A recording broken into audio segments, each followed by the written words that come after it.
Yeah, I suppose we had built up a great rivalry with Waterford, particularly over the last 10 years. I think we've kind of met 9 times. There's been 4 wins on both sides and a draw as well. I think what made them special really was that both teams went out to play hurling. There was never really a defensive strategy taken by both teams, and both teams went out to score more than the other team, naturally enough, and which resulted in high-scoring games, really, which is probably why they were so good. There was always 315, 316, 120, big scores going up. As I said, 2004 was probably the best of them all, which is a game we came out the wrong side of. We're looking back now, we were in kind of complete control of that game up until maybe 10 minutes into the second half when they had a man sent off, and we probably looked a bit overconfident and didn't concentrate and finish out the game, and they came back in and won a real cracker. But as I said, they were great games, and it was due to both teams going out trying to play hurling, and that's why they were so good. Yeah, I suppose the interesting thing about the Cork-Waterford rivalry, Joe, was that there was never really a nastiness or animosity there.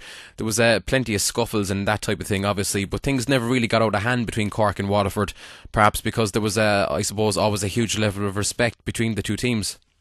No, I suppose during those couple of years, as I said, there were great games, and there was definitely a huge amount of respect from. We didn't go out specifically to target any of their guys, and I don't think they did either with us. So there was a huge amount of respect, and thankfully they worked out in great games. Yeah, Joe, going into the tip game in the first round of the Munster Championship, Cork were written off by many as spent force, I suppose. I suppose you could say Waterford have been in a similar situation as well, with a good few players there who've clocked up plenty of mileage over the years. Yeah, I suppose, look, after the 2008 Munster final, or All-Ireland final really for Waterford, people would have said they were spent force after being beaten so comprehensively by Kilkenny, and it has taken them, a couple of years to get back to the stage again, and with all credit to them, they put up a credible performance last year in the semi-final against Kilkenny, when many teams would have crumbled again for a second time, so that was a huge boost to their character and their confidence.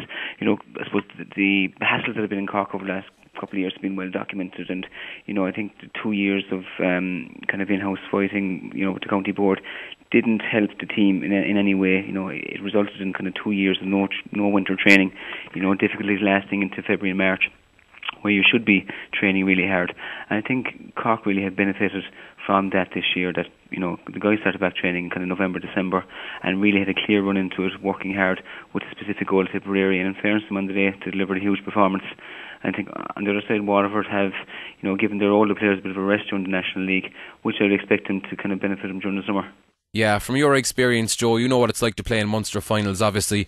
I suppose these kind of occasions are what keep you going when you're looking for motivation during those long nights of winter training. And you've obviously only retired relatively recently as well, so do you miss being involved at times like this? Oh, absolutely. I remember, I suppose, last year, initially, being above in tournaments for the first game against Tipperary, and really kind of saying, was I retired, I'd love to be out there. Mm-hmm. And similarly against Tipperary this year. But it's very easy for anyone to kind of sit up in the stand and kind of say, look, yeah, I'd love to be out there.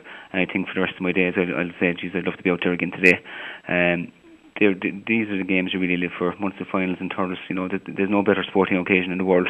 Even with the World Cup final on Sunday, there's only one place I'm looking forward to being on Sunday, and that's in Thurles. And I said that keeps you going during the hard slog of January, February and March. It's occasions like these, and we try to make the most of it. Yeah, it's hard to know what to expect from Waterford for this one, Joe. Looking at their win over Clare, how highly do you rate this Waterford team? Waterford are always very good. I think every year there's a huge performance in them.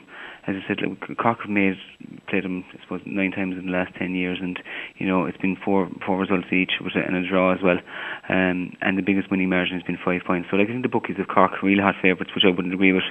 I think there was a time when Waterford probably feared Cork. That certainly isn't the case anymore, and they'll be going to Thurles on Sunday very confident. As I said, they gave a lot of their guys a good rest during the National League to build them up for this. I wouldn't read anything into the Clare game, really. I think it was a poor day. It was a strong wind blowing straight down the field, and they got through the game comfy enough, I'd say, without ever being in real difficulty. So I'd expect a huge game on Sunday. I think there'll be no more than a puck of the ball between the team, and I wouldn't see the Corkers as hot favourites as people are making them out to be. Yeah, just finally, Joe, you say there won't be more than a puck of a ball in it. Do you see it going Cork's way? Look, I think Munster final and Munster title this year has been, I think, both sides' real target from the start of the year.